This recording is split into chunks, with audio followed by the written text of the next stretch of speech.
First trimester of pregnancy यानी हमल के पहले 3 माह बहुत ही इम्पोर्टेंट होते हैं, क्योंकि पहले 3 माह के अंदर ही बच्चे को आपकी यूट्रस यानी बच्चेदानी की दीवार के साथ जुड़ना होता है और वहाँ पे डेवलप होना होता है और फिर फर्दर आपकी प्रेगनेंसी आगे प्रोसीड करती है।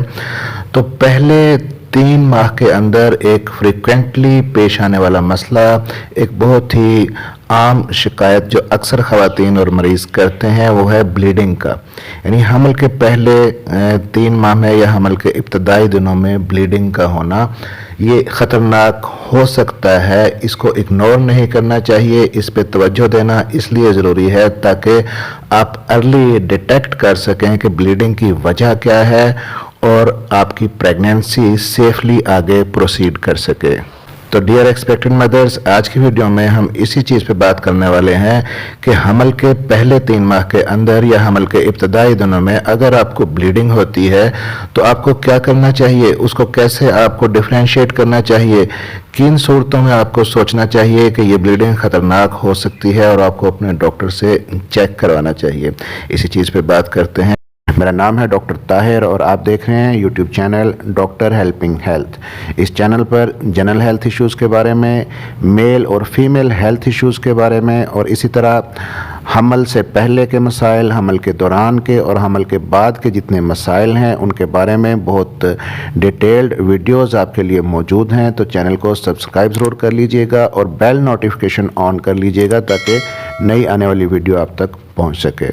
तो हमल के शुरू के दिनों में पहले तो आपको इन 2-3 चीज़ों में फ़र्क महसूस करना चाहिए कि ब्राउन डिस्चार्ज किस तरह का होता है और प्रॉपर ब्लीडिंग किस तरह की होती है और हल्की स्पॉटिंग किस तरह की होती है, क्योंकि ये तीनों मुख्तलिफ चीज़ें हैं और मुख्तलिफ चीज़ों को इंडिकेट करती हैं आगे तशख़ीस में और इलाज में। तो सबसे पहली रीज़न जो हो सकती है हमल के इब्तदाई दिनों के अंदर ब्लीडिंग की, वो है इम्प्लांटेशन की ब्लीडिंग।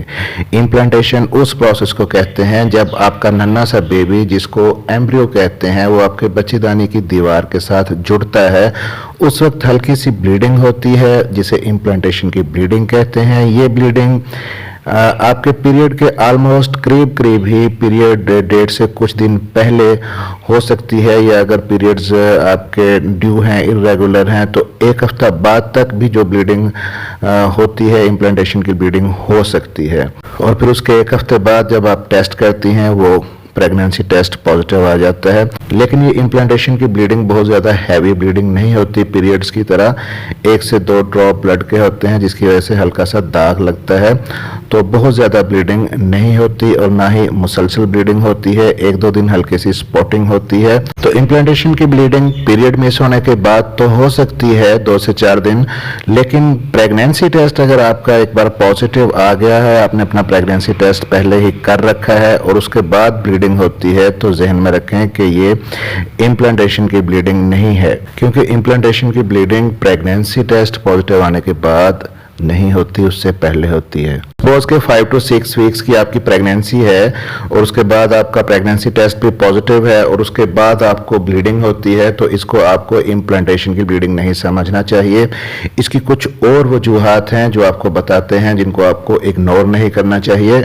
तो उसमें सबसे पहली वजह हमल के इब्तदाई दिनों में या पहले 3 माह के अंदर, फर्स्ट ट्राइमेस्टर के अंदर जो ब्लीडिंग होती है वो है हार्मोनल चेंजेस। जैसे ही कोई लेडी कंसीव करती है तो उसके अंदर बहुत सारी हार्मोनल तब्दीलियां आती हैं जिसकी वजह से उसकी बच्चेदानी ज़्यादा सेंसिटिव हो जाती है और अगर किसी चीज़ का कोई कांटेक्ट होता है बच्चेदानी के साथ तो वहाँ से थोड़ी बहुत ब्लीडिंग हो सकती है। तो आपको इस चीज़ को रूल आउट आप खुद कर सकती हैं। बाज़ औक़ात ऐसा होता है कि हम बिस्तरी करने के बाद हल्की फुल्की ब्लीडिंग होती है, या अगर आपने कोई क्लिनिकल एग्जामिनेशन करवाया है अपनी गायनेकोलॉजिस्ट से तो उसके बाद भी थोड़ी बहुत ब्लीडिंग अगर आपको होती है तो ये नॉर्मली ऐसे हो सकती है, टेम्परेरी होती है और कुछ देर के बाद ख़त्म होती है, इसमें परेशान होने की ज़रूरत नहीं है। और दूसरी जो रीज़न है हमल के इब्तदाई दिनों में ब्राउन डिस्चार्ज के साथ साथ ब्लीडिंग होने की, वो है यूटीआई यानी कि यूरिन के ट्रैक की इन्फेक्शन। पेशाब के अंदर अगर इन्फेक्शन हो गया है या आपको कोई और इन्फेक्शन है जैसे वेजिनाइटिस है या सर्विसाइटिस है, रहम की सोजिश हो गई है, तो उसके अंदर भी ब्लीडिंग का प्रॉब्लम आपको हमल के इब्तदाई दिनों में हो सकता है। अक्सर ख़वातीन, अक्सर पेशेंट हमें कमेंट्स में पूछती हैं, बताती हैं कि उन्हें 10 से 12 दिन से लगातार ब्राउन डिस्चार्ज आ रहा है। तो ये यूटीआई अगर आपको है, उन सूरतों में ऐसा हो सकता है और ये काबिल इलाज है। अगर आपको साथ कुछ और सिम्टम्स महसूस हो रही हैं, जैसे कि आपके यूरिन के अंदर आपको जलन महसूस होती है और यूरिन करते हुए आपको दर्द महसूस होता है या हल्के बुखार की शिकायत है, तो इन सूरतों में आपको अपने डॉक्टर से कंसल्ट करके यूटीआई को इवेलुएट करवा लेना चाहिए कि कहीं इन्फेक्शन आगे चल के आपकी प्रेगनेंसी के लिए मसला न बने। अब नेक्स्ट जो रीज़न हो सकती है हमल के इब्तदाई दिनों में ब्लीडिंग होने की, वो है मिसकैरेज, यानी कि हमल का ज़ाया हो जाना। मिसकैरेज की ब्लीडिंग पीरियड की तरह एकदम से हैवी ब्लीडिंग होगी और उसके साथ साथ आपको पेट के निचले हिस्से में और कमर में शदीद दर्द की शिकायत हो सकती है।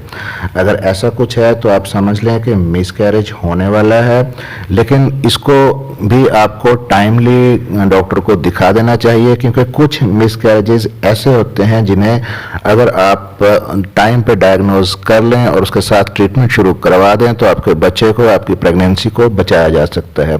क्योंकि मिसकैरेज मुख्तलिफ किस्म के होते हैं, जैसा कि इनकम्प्लीट मिसकैरेज है। इनकम्प्लीट मिसकैरेज के अंदर यह होता है कि आपके बच्चे की हार्ट बीट चली जाती है और बच्चे के कुछ पार्ट्स निकल जाते हैं ब्लीडिंग के जरिए और कुछ पार्ट्स अंदर ही अभी होते हैं जिनकी वजह से ब्लीडिंग हो रही होती है। तो ऐसी प्रेगनेंसी आगे नहीं चल सकती क्योंकि बच्चे की हार्ट बीट ख़त्म हो जाती है। फिर कुछ लेकिन मिसकैरेजेस ऐसे होते हैं जिन्हें थ्रेटेंड मिसकैरेजेस कहा जाता है। थ्रेटेंड मिसकैरेज ऐसे मिसकैरेज होते हैं जिनके अंदर आपको ब्लीडिंग तो होती है, लेकिन जब आप अपना अल्ट्रासाउंड करवाते हैं तो बच्चे दानी का मुंह भी नहीं खुला होता और बच्चे के दिल की धड़कन भी अभी होती है। तो ऐसे मिसकैरेजेस को अगर टाइमली इंटरफेयर किया जाए, अपने डॉक्टर से चेक करवाया जाए और फिर ट्रीटमेंट शुरू करवा दी जाए तो इनको सेव किया जा सकता है। ऐसी प्रेगनेंसी को फुल टर्म तक लेकर जाया जा सकता है। अब नेक्स्ट जो रीज़न हो सकती है ब्लीडिंग की प्रेगनेंसी के अंदर हमल के इब्तदाई दिनों में, वो है एक्टोपिक प्रेगनेंसी। एक्टोपिक प्रेगनेंसी का मतलब है कि आप का बच्चा सही जगह पर बच्चेदानी की दीवार के साथ नहीं जुड़ा, बल्कि बच्चेदानी से बाहर कहीं और जगह डेवलप होने की कोशिश कर रहा है, जैसे कि ट्यूब्स के अंदर प्रेगनेंसी हो गई है, जिसे ट्यूबल प्रेगनेंसी कहते हैं। तो वहाँ पे चूँकि स्पेस इतनी ज़्यादा नहीं होती, वहाँ पे ना ही प्रेगनेंसी ग्रो कर सकती है फर्दर, उसको टर्मिनेट ही करना पड़ता है। तो ब्लड वेसल्स जैसे ही रप्चर होती हैं साइज़ के बढ़ने की वजह से, तो ब्लीडिंग होती है।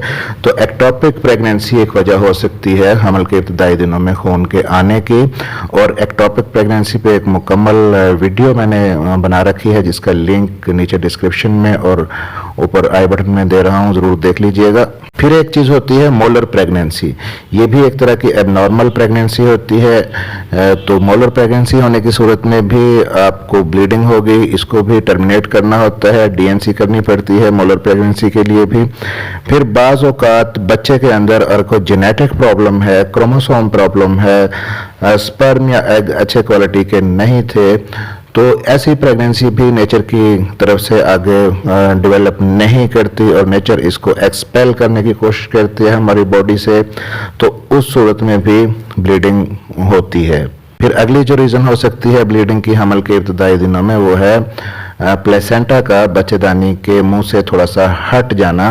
प्लेसेंटा एक ऐसी चीज़ है जिसके ज़रिए आपका बेबी बच्चेदानी की दीवार के साथ जुड़ता है और इसी प्लेसेंटा के थ्रू बेबी को न्यूट्रिशन और ब्लड सप्लाई मिलती है। फिर आपके डॉक्टर ही प्रॉपरली एवेल्युएट करते हैं आपको।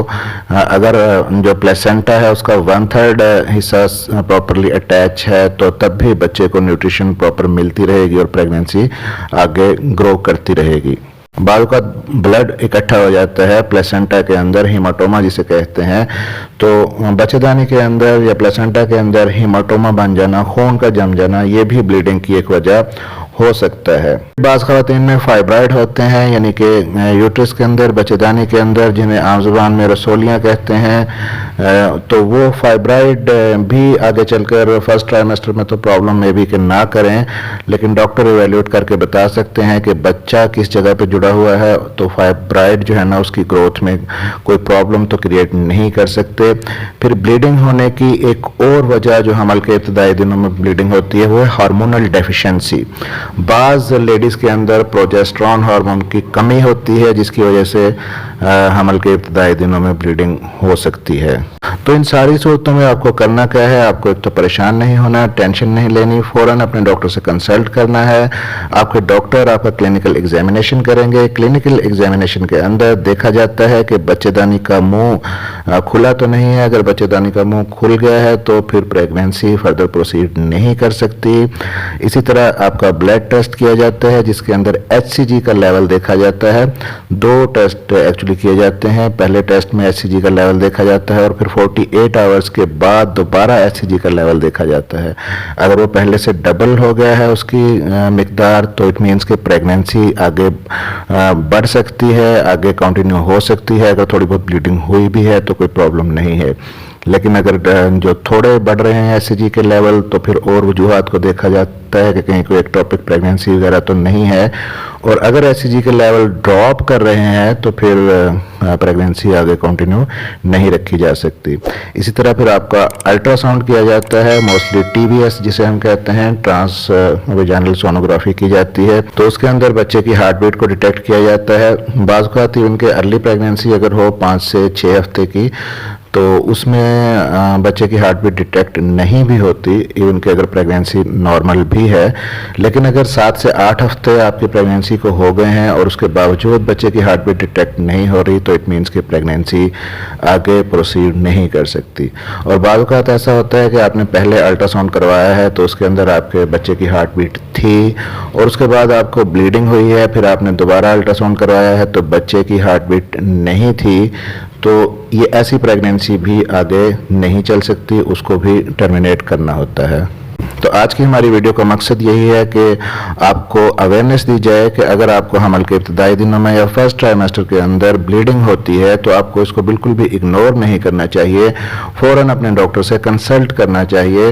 अक्सर ख़वातीन बाज़ औक़ात ये कह देती हैं कि अब तो ब्लीडिंग हो गई है तो अब प्रेगनेंसी कंटिन्यू नहीं रह सकेगी।